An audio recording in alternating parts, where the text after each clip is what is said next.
Hey Ken, how you doing? It's so wonderful to see you. I'm living the dream as always. I hope you are. Definitely trying to make some money and build wealth and all of Yeah. that. And so I just wanted to ask you, I know that you have a brand called From the Basement to the Balcony. Can you tell us a little bit about that? Yeah, I give you the short version because that thing can get real lengthy, right? So I literally started my business out of the basement of my church in 2007. My pastor at the time seen something in me that I really, I didn't see in myself and invited me to come to an audio video ministry meeting training. And then, somebody told me it was a girl that was a part of the ministry for quite some time told me I couldn't do it. Well, at least, she spoke through a pink microphone and I listened in blue headphones. And what I heard was that you couldn't do it, right? So I literally took that as some fuel to create my first commercial or piece of video work in actually 6 days, right there in the basement of my church. And then as I got older and business progressed, I was able to coin the concept to help my clients pretty much build their video presence online or with their clients from the basement to the balcony. And I helped them out the same way I built my business over the last, 14, 15 years from the basement to the balcony. So that's the short end of it right there. Okay, well then to take me back a little bit, what I always ask my guest is because this is finance and affirmations. So, what was your initial financial education, the one that you learned from your family?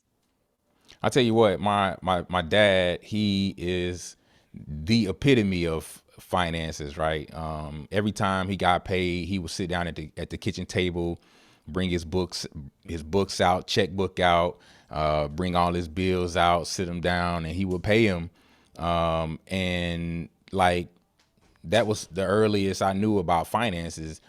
We never went without, my brother and I. We always had two of everything.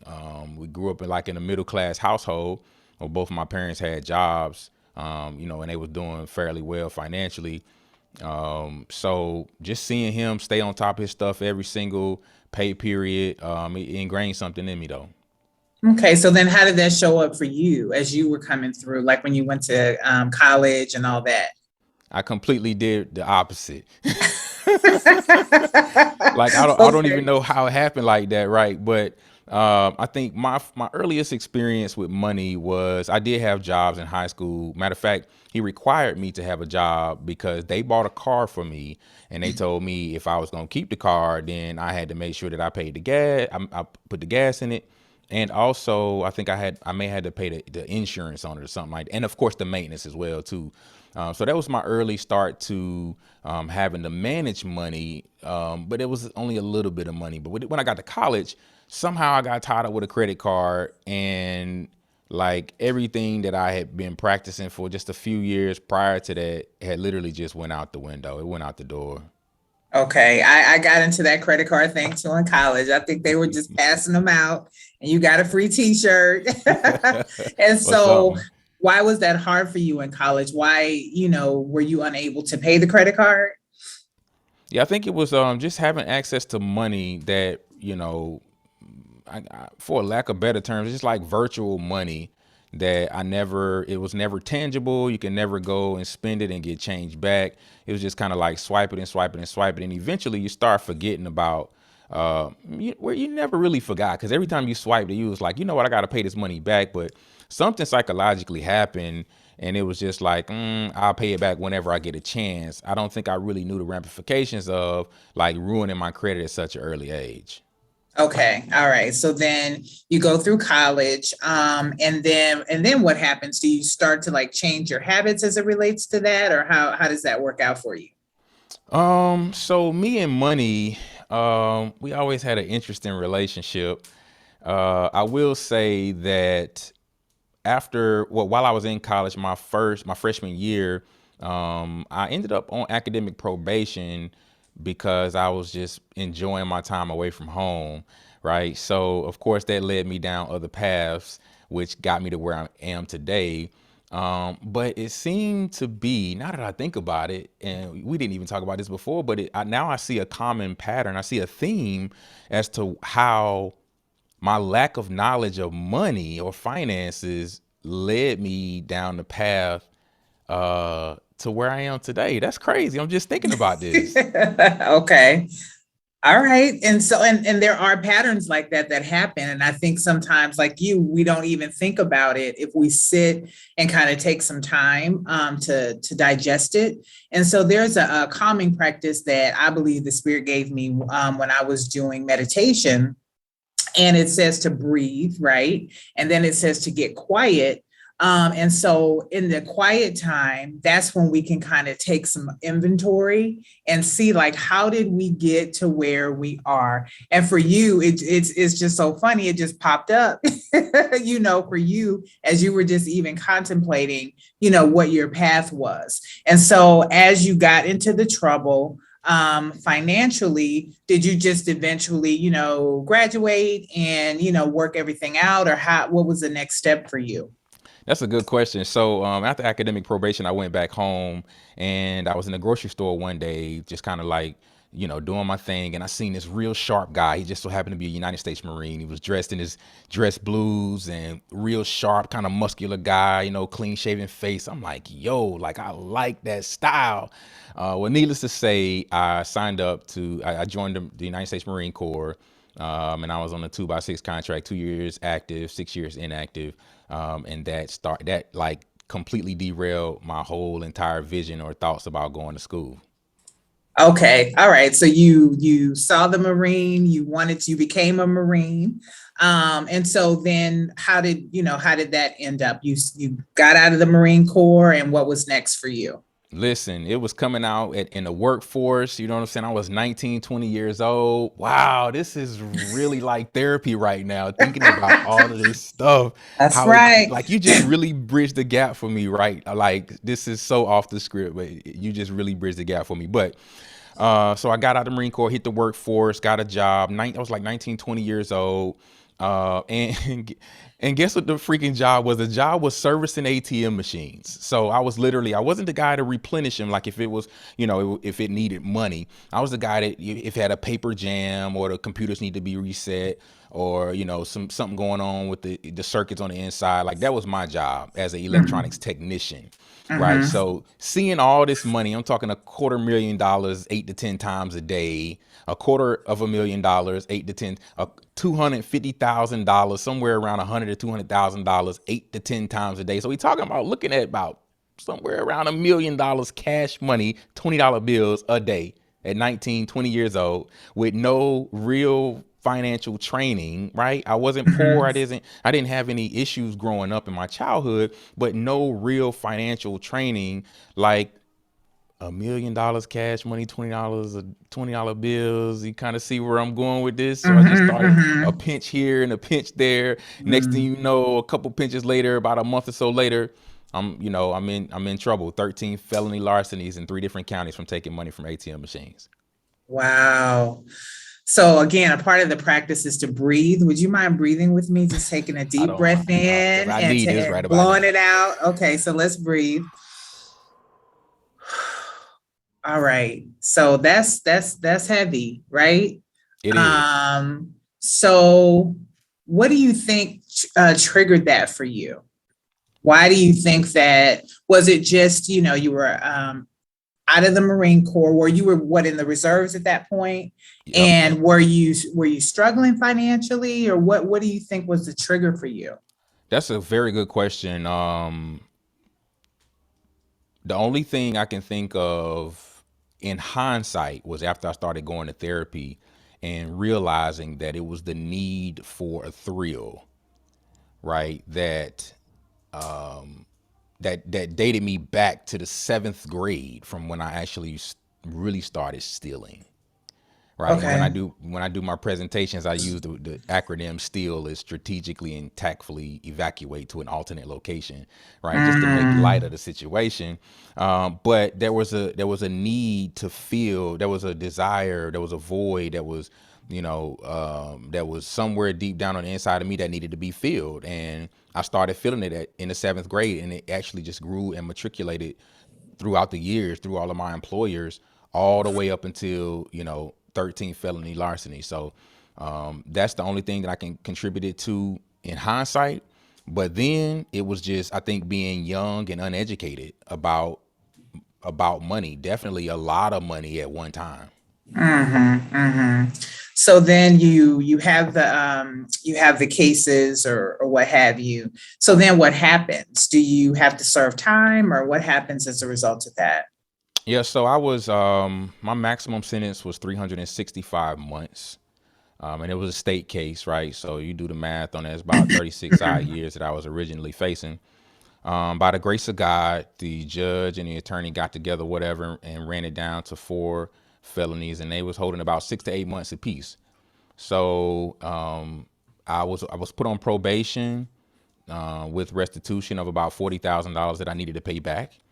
And after about 4 years and 3 months of restitution and a brand new child support order at the time, I was, in total I was paying close to $1,000 just in child support and restitution fees as a 13-time convicted felon. Right? Get a load of that. How do you get a job to pay your restitution, and how do you get a job to pay your child support? Anyway, Well, and that's actually one of the questions I was going to ask you. So you have that, you're paying restitution, you're having that obligation. So then what do you do? so before I started a business, right? I Mm-hmm. sold drugs, right? I sold weed, I sold cocaine, because I was a business owner. In my mind, there was something in me about having a hustler's mentality, right? Okay. So I just started selling drugs, and it was able to pay the bills. Like, I was never a dope boy. I was never a gangster. I never lived a gangster lifestyle. I was just a Mm-hmm. business owner who had, the right, I was in the right business. I just had the wrong product. Okay. All right. So then you get through that.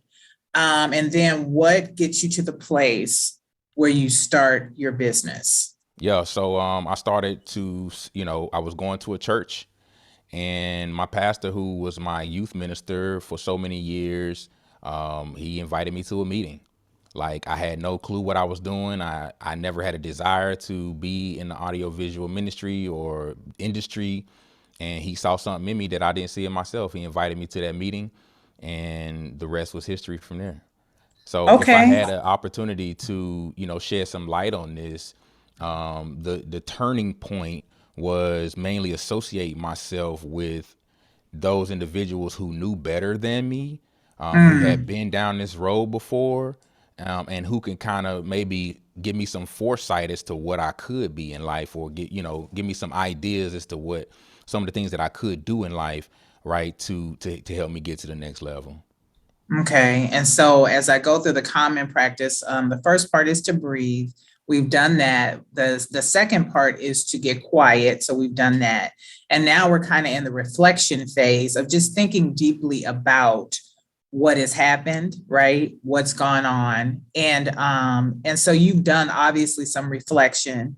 Thank goodness your pastor saw something in you that you didn't see in yourself. And so the last part of that calming practice is to reset. And to reset means to just, start anew, do something different. And it sounds like after meeting with your pastor, that kind of put you on the trajectory to doing something different. So you have this internal challenge from someone who thinks that you can't do it. So that fuels your, passion of like, nope, I'm going to prove them wrong. So then what happens after that? Do you just stay with the church's ministry, and then does it blossom? And if so, how does it blossom for you? Yeah, so I began to there at the church. We was putting the broadcast on public access television, right? So they gave me an opportunity to learn how to shoot and edit. After that, I started doing. Actually, my pastor, he blessed me to say, "Hey, go help other churches build their video ministries." And I had done maybe one or two churches, done some conferences for them and recorded them and, made them digital, whatever. And then I started doing sports action photography where I was taking pictures and printing them out on site at youth basketball games. And that right there was the defining moment for me that allowed me to still get money hand over fist, right? I was still able to feed that immediate gratification, that thrill that I had so desired ever since I, was in the 7th grade. I was able to get it legally and morally, right? Hand over fist just by selling prints on site. So that right there was one of my more defining moments of my life and my business as well. Okay, so you're selling the prints, and then what happens? Let me see. Like, so after selling the prints, we just continue to give the people what they want in business, right? It went from Okay. me taking pictures on at basketball games, and then it progressed to doing events like birthday parties and other type of events where we would take pictures and print them out on site. And it actually turned into I didn't even know it was a thing then, but it was a photo booth, but I coined what I had as a photo station because we have a big old custom step and repeat backdrop where, we put logos on it and a big red carpet and lights and flashing lights and TVs and all that other good stuff. And it really turned into something big, right? Just sitting right there on the gym floor weekend after weekend for about 1 or 2 years. And it turned into the photo station. And from there, it went from the photo station. We started doing cinematic wedding films and storytelling and video work, video production. Man, it just all just bloomed and blossomed into this huge thing, that it is today. And this is what we're looking at 14, 15 years later. I've been full time since 2015. So 7 years full time. This is my sole source of income. I've made a whole lot of money doing it. I've had clients as big as Google, a lot of hospitals, banks, all the way down to small business owners, a lot of organizations and businesses, universities, colleges, a lot of big churches, daycares. I mean, school, you name it. Like, Mastermind and Ken Branson has really made a dent, here in Durham, North Carolina. Wow. So so yeah, tell us of I'm sorry, that your business name again. Tell me your business name. Yeah, the business name is Mastermind Productions. We originally started talking about Basement to Balcony, which is a new public speaking brand, and the teaching the stuff that I have learned over all these years. So Okay. yeah. All right, so then I want to just tell our audience a little bit, just a little uh, snippet about me. So my audience should know that I do finances, personal finance, get people started on the basic level, right? And so after you've got your budgeting together and you've saved your money, you've paid off debt, now you have some money that you're ready to invest with. And so I was like, well, what else is out there? I want to learn how to do something else. And so that's when I got introduced to Terry Ijeoma, which is the person that we both learned to trade from. And so I met Ken through the Invest with Terry or the Trade and Travel course. So for me, it was just like, whoa, this just made so much sense. Her teaching method, all of that. So tell me a little bit about how you got introduced to the stock market. So it was somewhere around the beginning of the pandemic. So I'm thinking somewhere between March and April of 2020. I don't know how I came across Terry, but what I was able to do was leverage some funds. We got some money, some grant money. Because because of being a business owner for so many years, and put it in other and invest in some some things that I needed to do, and one of them which was the stock market course. Right. So I invested in the course there, and that was one of the best things that I could have ever done. Wow, definitely. Because I know I've talked to people about it, and when I tell them how much the course is, they're like, "Ooh," but it really is a major investment in yourself, and it is a lifelong skill. So you started the course, and then what started happening for you? Hey, life was good. It was like I have arrived. This is everything that I have been waiting for in life. I was able to pull away from the business a little bit. Actually, August So I invested in a course in some like April 2020, and then August of 2020, I got contracted COVID. Right, for the first 3 weeks of August, was Mm, like probably about the worst three weeks of my life. So after I recovered, I had a little bit more video work to finish up, and then I actually pulled away. I was to the okay. point where I was burnt out, and I'm just like, listen, we got to do something different. So that's when I really started digging into the curriculum with IWT, with Invest with Terry, and like seeing huge gains right there towards the end of 2020. 2020. Okay. So for me, I started probably like April of 2019, and went really slow. You got family, kids, career, all that kind of stuff. And so I took the first part of the course. And the thing that really triggered it for me was I heard her on the Karen Hunter show, and she said something like, "Oh, well, you can make money on the way up and the way down." And I'm like, "What?" And I'm like, okay, I need that in my life. Okay. And then she started talking about the stops that you could place to help you to manage your risk and your losses. And I was like, oh my gosh, I have to jump into this. And so I go through the first part, and in December of 2019, I was like, I need that going down part. I need to know how to short. And so I joined the VIP course, and have just been learning and growing. Of course, the market crash happened, and I wasn't in any, I was really too scared to do anything. But I have really kind of been on the slow trajectory, and then have learned about options. And so it has just been a wonderful trading community. And one of the way that I found out about you is because you were always in there like helping people. So what drives you to do that? Service, right? Service. That's the only thing that I can really think of. In addition to service, right? I think that's the noble answer, right? I think there is a grind culture that's embedded inside of me. Mm-hmm. That I have to work extra hard. I have to work extra hard because I'm a black man. I have to work extra hard because I'm a convicted felon. I have to work extra hard because I'm a single dad and I got kids, right? So the statistics are stacked against me, right? And if I don't, in my mind, I told myself in my mind that if I don't work extra hard, that something is going to happen that I don't want to happen. Right. Mm. So outside of the service part, it's something that I've trained myself to do for so many years because of the things that I've done, the things that I've done in my life. Okay. And wow, I didn't realize you were a single dad as well. So Yeah. that is a lot, a lot of different things. You're an entrepreneur. You're raising your children. You are helping other people in the stock market. So there's a lot that's going on for you. So That's fine. you said that you pulled back a bit from the video production, and you said you wanted to do something different. So I know trading is a part of that. So are you still doing the video production as well? I do. And since I did pull back in 2020, and in addition to having a stock market to help supplement some of my income, I'm able to kind of like select the clients that I want to do business with now. Okay. Right?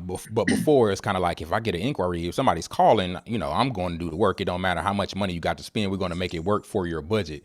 So Right. again, it was that grind mentality, that grind hustle, that hustle mentality that's always been on the inside of me, just keeping me going. So I am, feeling better about business today, being selective of the clients that I choose to work with versus taking everything that comes my way.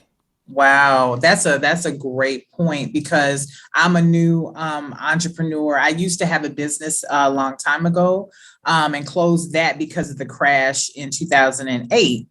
And so getting back out here, trying to, get my feet in, into the business, it's like, okay, this is a lot technology. I'm 51 years old. So it's like, I don't know how to, all this social media and all this kind of stuff. I wasn't really big into it. So I'm learning as I go.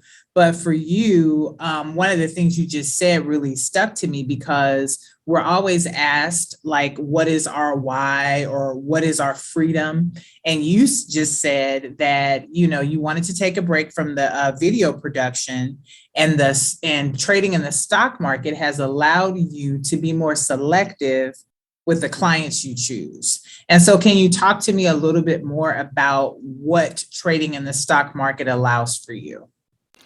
Yeah, so I think when we first start off as business owners, we have to take everything that comes our way. We have to, start it from the bottom. Now we're here. It's just like nobody has the opportunity, to be selective coming on early in the game. Unless you kind of have some different kind of leverage or something, like somebody passed you a business down or something like that. But normally for those of us that start from the bottom, we just got to do whatever it takes. And that means a lot of free stuff. That means a lot of building with people that don't have the money, but they got the network, right? I had to learn how to leverage everything that I had. I had to start a business with no money, with no capital. So it was like I had to use OPM, which is other people's money, to build my business, right? So it was like, if you want this job done, I had to calculate how much it's going to cost for me to get the equipment, how much it's going to cost for the subscription, supplies, all this other good stuff. Then I had to build that into it, and have them pay it early on in the game. Most of the time that was all I got paid in supplies and equipment and stuff, but the client never knew that I didn't have the equipment, right? So all of that stuff, is kind of balled up on the inside of me and made me who I am. And then the stock market comes along and says, hey, I can pay you according to your skill set and knowledge and all that other good stuff, exponentially what you can make working. Right. So what that did was it freed up a lot of my time. I believe I lost a lot of time, co-parenting kids with as an entrepreneur. Like that is crazy. I'm working when they gone and I'm working when they come home from school. I lost a lot of years, you know what I'm saying, especially with my older two kids, because I was always working. So the stock market allowed me to free up some of my time, which is my most precious commodity, right? So I can focus it on other areas. So now with Basement to Balcony, with that coming along, I really can't let go of video production, because I'm learning with public speaking, it is literally just becoming a professional at speaking to get the message out. And the message will eventually push people back to me for video production, because it's such a passion of mine. Storytelling is a passion of mine. Mhm. And it will take me other places as well. But ultimately, that platform will end up pushing people back to Mastermind Productions. So at this time, I really wish I had a blueprint for you to say this is where I'm going to be in the next year or so, but I don't. But that's what the smart stock market has done for me thus far. Well, I mean, I think that like I always can like feel people's energy and connect with them. And it's clear that you are passionate about what you're doing. You're excited about what you're doing. And one of the great things about being in this course that we're in is it has such a great community. Again, that's how I met you. And so as I was going through the community and learning and going to the courses and the coaching classes and all of that, I would just laugh at like some of the things that would come to my mind as we were talking about trading. I'm like, this just kind of sounds funny. It's just my sense of humor. And so I started like writing down the stuff that I would hear in my mind. And so that led me to like start creating like some t-shirts with just some of the sayings and things that I would think of. And so this probably will be on YouTube at some point. But for me, I have a shirt that I created on that says the ABCs of trading. Always Hey, be charting. And absolutely. like those charts are like the most important thing for us as Yeah. technical analysis traders, because that is what tells us what we need to do, when to get in, when to get out, all of that. And then I also created a shirt. This is the first thing that came to mind. And you have on the hoodie right now. If you could, yeah, and with the trading candles, I swing. And so a big part of this is if you don't have enough money in your account, thank you, Finance and Affirmations. If you don't have enough money in your account, you can't be a day trader. And I think that's because you're in Thinkorswim too, right? In addition to That's correct. TradeStation. Okay, so you have to have a certain amount to be able to be a day trader, right? Yep. Okay, and so a lot of the trades that we take, if we don't have our accounts built up, are swing trades. And all a swing trade is getting in a position one day and getting out on a different day. It could be the next day. It could be 2 weeks later. That's what a swing trade is. And so I was like, yeah, I swing like all the time. And so the play on words, I was like, that's funny. And so I was like, some people will get it, some people won't. But that's where the I swing came from as it relates to the stock market. And anytime I've worn that shirt, people, they kind of look at you crazy first. And then it's a great way if you're trying to get people to get into the stock market. It actually is a very big conversation starter. And so I appreciate Ken for I showed him my little commercial and he got it. So that was really a blessing for me. So I appreciate that with you.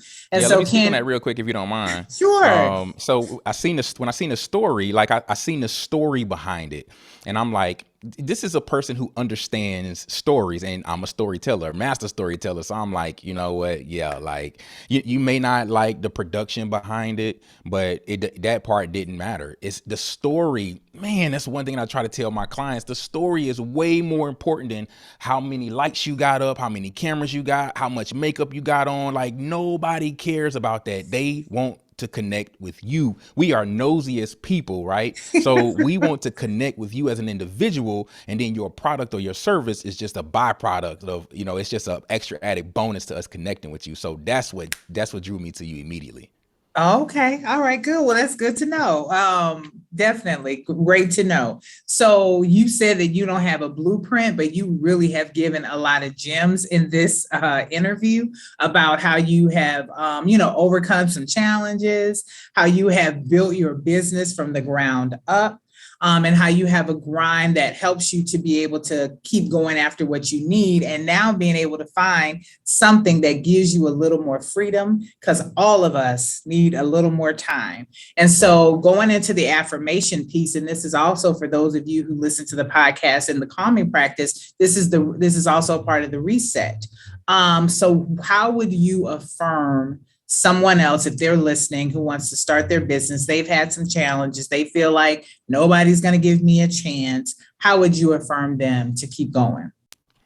We all got a story, right? And your story is not my story. Therefore, my story ain't your story. So therefore, we are both, there's a group of people who is automatically assigned to us because of our story, because of the way we look, walk, talk, dress, what we eat, like the color of our skin, hair. Like there is so many different people attached to us for so many other reasons. Like you could be married, you can have kids, single, widowed, whatever your story is. Like you could be mentally have a mental disorder, like Jennifer Lewis. Like I did some video work for her, like and she talked about her mental issues, right? And people are attracted to her not because of her mental issues, but they were attracted to her because they share something in common. You see what I'm saying? Because of her story, right? Because of her story, right? So there are some people out there who are waiting for you, to get to where you need to be in life,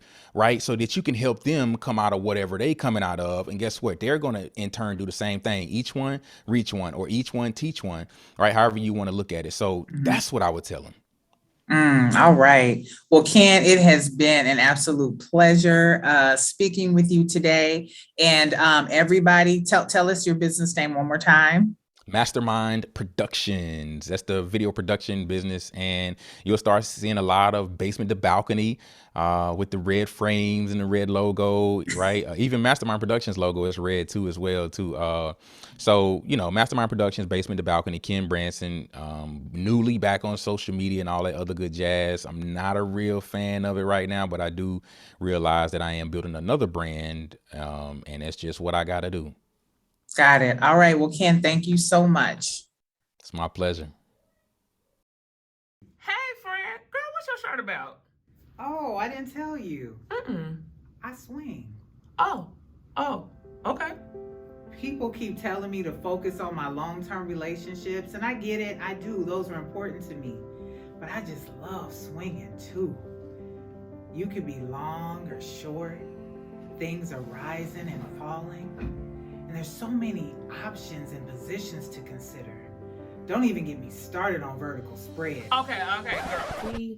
TMI. Wait, I'm just talking about swing trading in the stock market. Oh, What do you think I'm talking about?